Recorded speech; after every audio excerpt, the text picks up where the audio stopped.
19 de agosto, quarta-feira, estamos aqui para mais um tema do dia com Pedro Jorge da Cunha, diretor adjunto de informação do 00. O negócio de Mora entre o Porto e a Roma está oficializado. O jogador permite então no imediato um encaixe de 25 milhões ao Porto, que poderá ascender então aos 50 milhões em 2027. É um bom negócio para o Porto? Pedro, bom dia.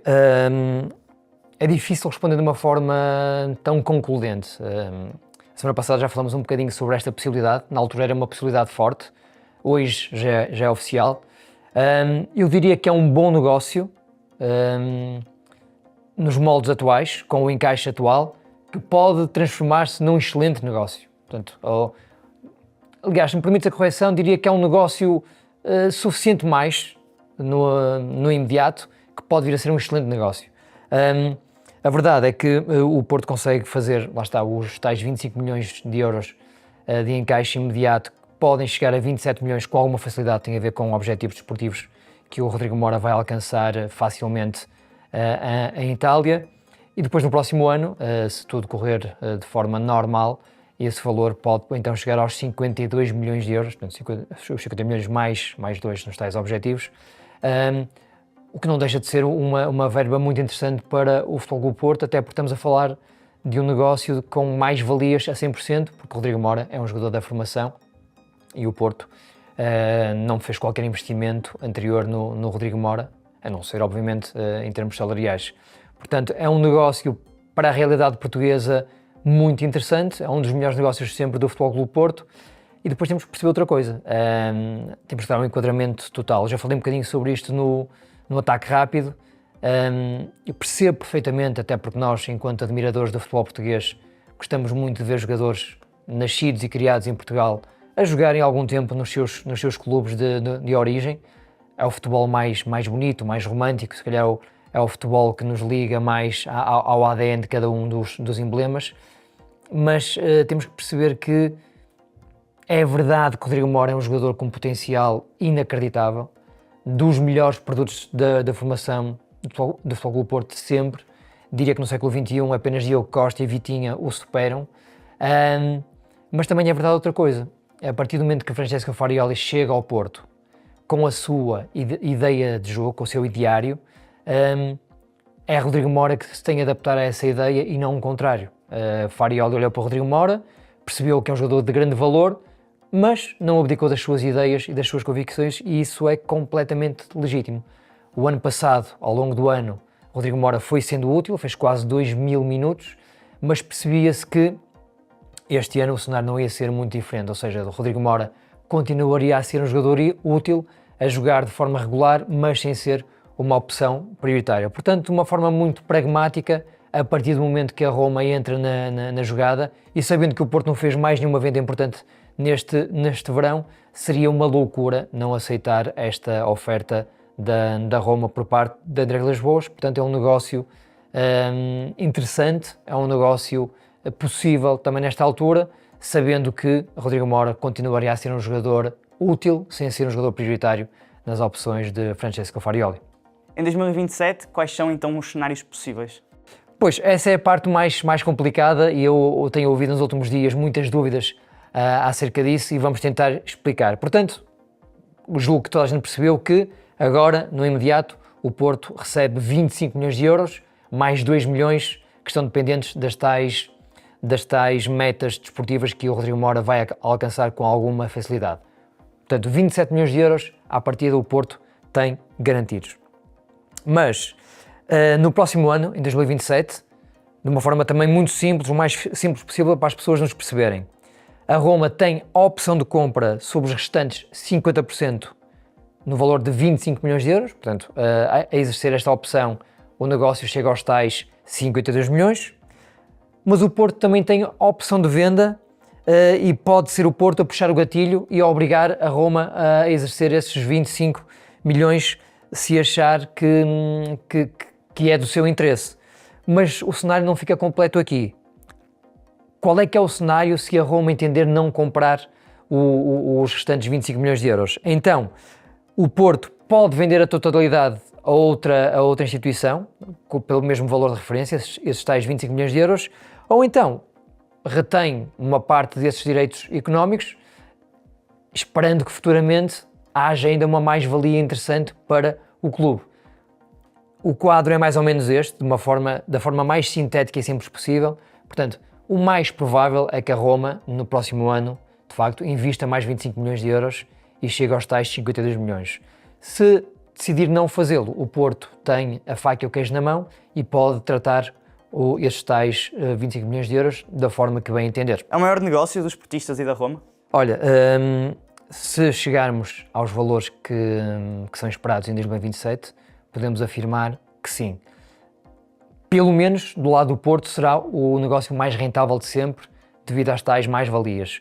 É verdade que o Porto já fez vendas de 60 milhões de euros pelo Nico Gonzalez e pelo Otávio e de 50 milhões pelo Galeno e pelo Éder Militão, mas sempre com muito menor rentabilidade do que terá agora com o Rodrigo Mora, porque foram jogadores que implicaram um investimento anterior e, portanto, há sempre aqui o investimento e o lucro para serem medidos. No caso do Rodrigo Mora é lucro puro, é lucro total, é um produto da formação. Aliás, até agora, o jogador da formação do Porto com a venda maior, mais alta, tinha sido o Vitinha, que na saída para o PSG permitia um encaixe de 41,5 milhões de euros. Portanto, o Rodrigo Mora, se concretizar o cenário que o Porto espera que seja concretizado, vai garantir 52 milhões de euros aos Dragões. A estes 52 milhões de euros há que retirar os 10% que vão para o mecanismo de intermediação que está a ser feita por Jorge Mendes. Nós perguntamos ao Futebol do Porto, portanto, também hoje de manhã, para ficarmos com uma resposta concludente em relação a isto, porque no comunicado não era bem claro. No imediato, o Jorge Mendes e a representação de Rodrigo Mora encaixa 2 milhões e meio de euros, portanto 10% aplicados aos 25 milhões atuais, e depois gradualmente, conforme for gerida esta venda, Jorge Mendes poderá aumentar também o seu bolo de compensação. Do lado da Roma, como nós dissemos a semana passada, repetimos, as maiores compras, aliás, feitas até agora foram com Patrick Schick, 42 milhões de euros em 2018 e Tammy Abraham, 41 milhões em 2021. Com todos estes asteriscos que o negócio tem, e é um negócio a futebol moderno, portanto, eu comentava convosco até em off que há alguns anos era muito mais fácil, mesmo para o jornalista, perceber os moldes de cada um dos negócios. Hoje em dia já há muitos SES, mas a verdade é que, mesmo com todos estes SES, o negócio Rodrigo Mora tem tudo para ser o maior negócio de sempre do Futebol do Porto e o maior da Roma. E agora, quais são então os próximos passos do Porto no mercado?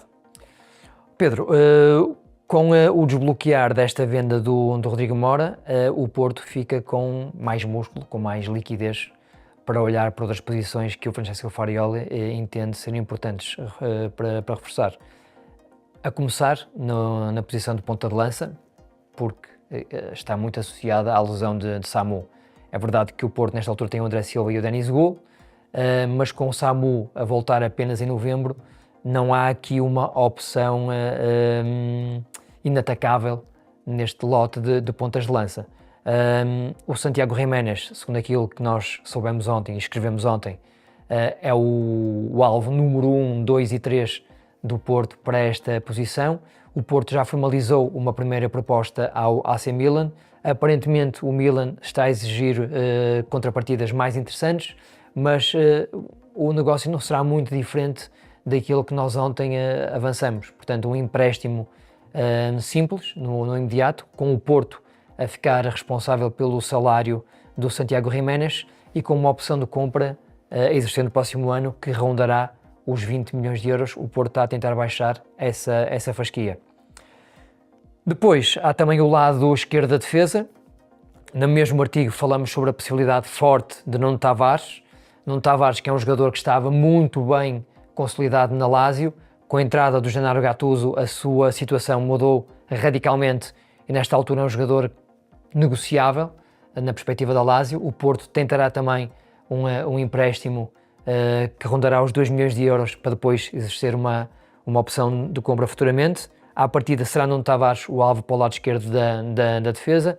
E hoje surgiu também em Itália o nome de Diogo Leite para o centro da defesa. Aqui é o único negócio que nós não conseguimos confirmar, portanto estamos a avançar uma informação que não é nossa, mas aqui tem muito a ver com outra situação. O Porto, para preencher a lista para a Liga dos Campeões, precisa de jogadores portugueses, jogadores formados em casa, e Diogo Leite encaixa aqui como uma luva. O defesa central, Escardino, passou os últimos anos na Bundesliga, no União Berlim, com números muito interessantes, e no fundo passaria a ser o quarto central, depois de Bednarek, Kivior, Neuen Pérez, e passaria a ser Diogo Leite o quarto nome, e isto, à partida, permitiria também a saída do Prpic por empréstimo. Portanto, ponta de lança, defesa esquerdo, defesa central, sem esquecer mais um possível médio. Nós sabemos que Francesco Farioli é um admirador do Fofana. O Fofana continua a não encaixar nos planos do Rennes, e há aqui o desejo pouco secreto de recuperar o jogador. A parte financeira é alta, é exigente, e o Porto aqui precisa também aqui de muita habilidade para negociar bem com o Rennes. De uma forma resumida, o quadro atual é este: a saída de Mora abre aqui perspectivas para o Porto preencher 3 ou 4 posições. Obrigado, Pedro. Esta quarta-feira não percam mais um episódio do Canto do Porto e do Mercado Flash. Fiquem connosco, fiquem com o 00.